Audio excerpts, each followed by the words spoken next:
Dr. Donat's going to talk a little bit about techniques for fat augmentation. We use a pretty similar technique, and this is just one of his papers that shows the longevity of the hyaluronic acid fillers in the periorbital region.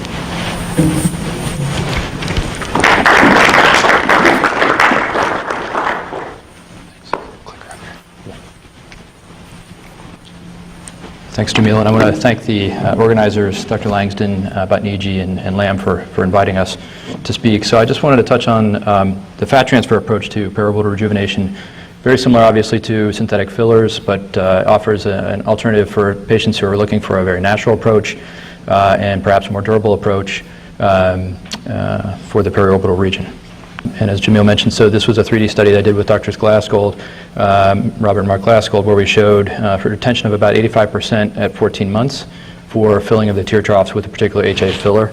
I'll tell you, I have that underneath my tear troughs, and I had it about 9 years ago. At 6 years, we did a touch-up into 3D imaging before that, and you could absolutely see retention of effect.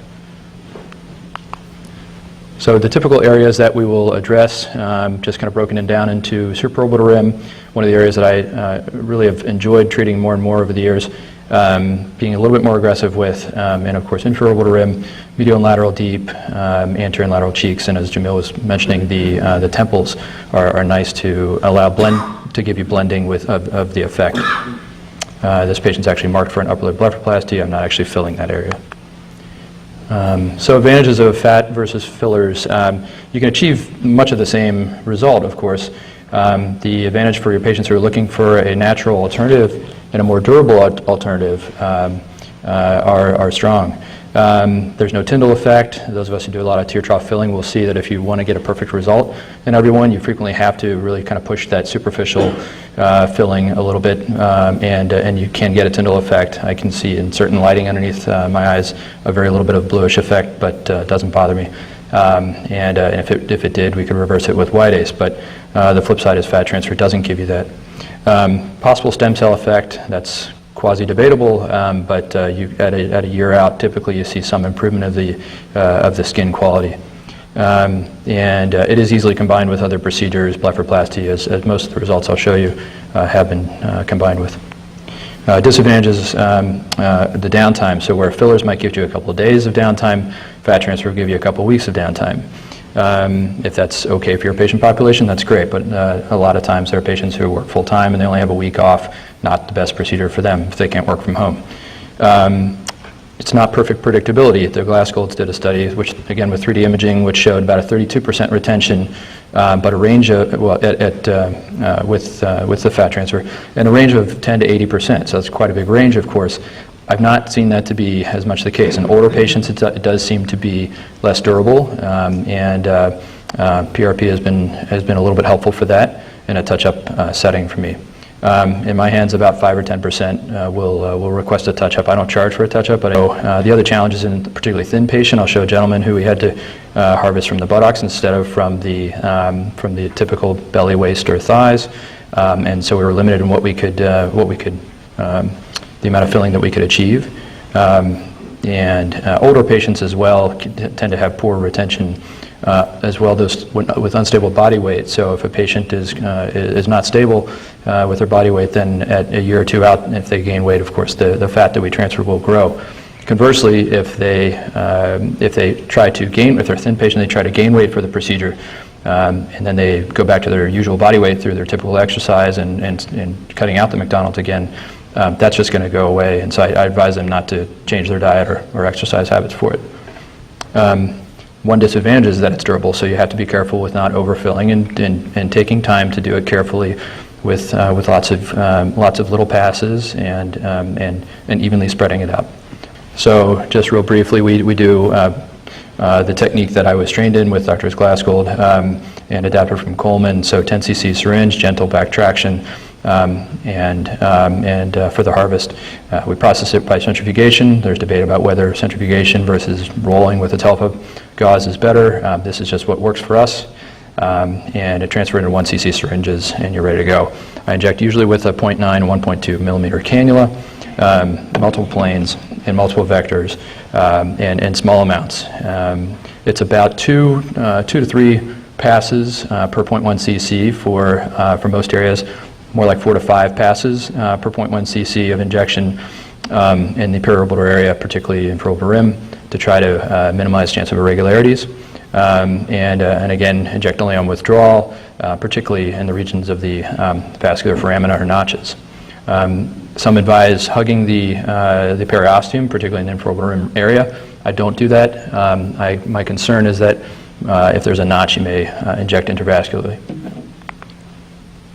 So just a little video which shows the normal speed of injection, not super fast. I'm demonstrating palpating for the infraorbital foramen, introducing the cannula, and then injecting only on back traction. A lot of little stutter step movements there just to get it into what I think is just the right place. It's not actually individual injection passes. So we can go ahead and skip ahead. One important thing, though, is to inject only from the infraorbital rim, or inject the infraorbital rim from this inferior approach, not the lateral approach. Drs. Mark and Robert Glassgold saw that you can get a bit of a roll if you try to fill the infraorbital rim from the lateral approach, like but near the lateral acanthus. I think that's probably because of the tear trough ligament and the orbicularis retaining ligament, and so it's important to inject from this inferior approach. The supraorbital rim, then, we break that down into medial and lateral.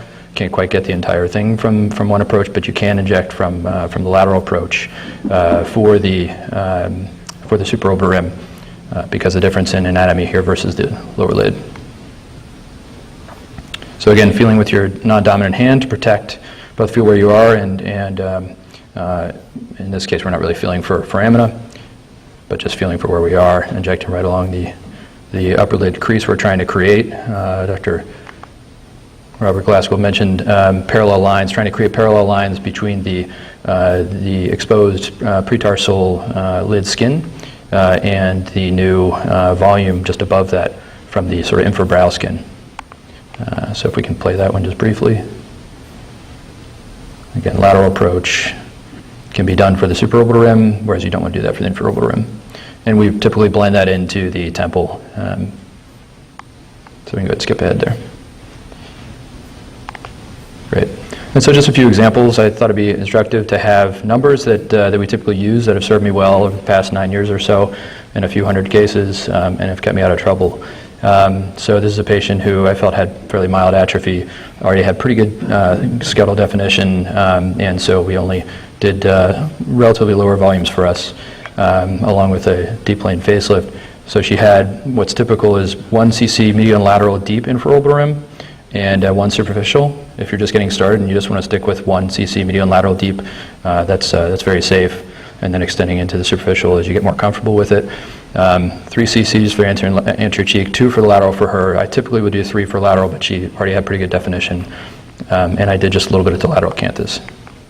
3/4 view, I really like looking at the 3/4 view, both the near and the far cheek. More moderate atrophy, a few examples of these, and the numbers we used for those. So in this case, we did do the supraorbital rim. We did 1 cc medial and lateral for the supraorbital rim, and then similar amount as the previous patient for the infraorbital rim, and 3 anterior and lateral cheek. We did do our temples with a couple of cc's as well, and the lateral acanthus with just a little bit. Another moderate atrophy patient, so we did not do her supraorbital rims, but similar amounts in the infraorbital rim, anterior and lateral cheek. Achieved what I thought was nice definition in her cheeks, and that complements her jawline that most of us can achieve. And another patient, moderate atrophy. I'll show a picture with overhead lighting. I would encourage everyone, if you don't already, to do overhead lighting if you're doing tear trough or any other periorbital filling. Otherwise, you'll rob yourself of the effect that you might have achieved. The ability to demonstrate that anyway to your patients. They might say, I don't know if I can see a difference, and you can pull that out, and it quickly ends the discussion. So these amounts, 1 cc medial and lateral for the supraorbital rim, same amount for the infraorbital rim, same amount for the anterior and lateral cheek, and a little bit in the lateral acanthus. I wish we had done our temples, but we didn't. So again, the overhead view, or overhead lighting, excuse me, which helps to show those contours, particularly in the infraorbital rim area. And more advanced, a couple of examples of more advanced atrophy. So this is where I think it gets more fun with filling the supraorbital rim in particular, trying to create those parallel lines between the new infrabrow skin. And I think that many of us, we see the darkness above the lid in the hollow there. The brain perceives darkness as a smaller distance than brightness, I found in a study. So I think that when we see that, it makes us think that everybody needs a brow lift, or it more likely encourages us to do one. So that's one thing to keep in mind, that it can be a bit of an optical illusion. And when you recreate that highlight, it almost looks like they've had a lift, when of course she has not. But it actually created a little bit of, I think, a little bit of lateral lift in her without doing anything other than filling the brow. So these are the amounts we used, 2 cc's in her for the medial and lateral supraorbital rim. 3/4 view. And one thing to keep in mind is the expansion of the bony orbital rim that occurs with age. So if you're using the textbook answer of how, when to raise the brow and to what position you raise the brow, just keep that in mind. It's a bit of a moving target. It'll raise over time, and therefore you may be raising it more and more without intending to. Another advanced atrophy case, in this case she was a little more atrophic on the right supraorbital rim area, so I probably could have put a little bit more in there. We did 1 cc medial and lateral, 400 temples, but this kind of brings up what I think is a good point, is that you can always touch these up with synthetic filler, HA filler, which we did with her, and then she was already happy, and that just kind of topped it off, along with a deep plane facelift. Male patients, of course, you want to be more conservative with. This is a patient that was very thin already, and so we could only get a small volume from an atypical location for us, and so we only did along the infraorbital rim.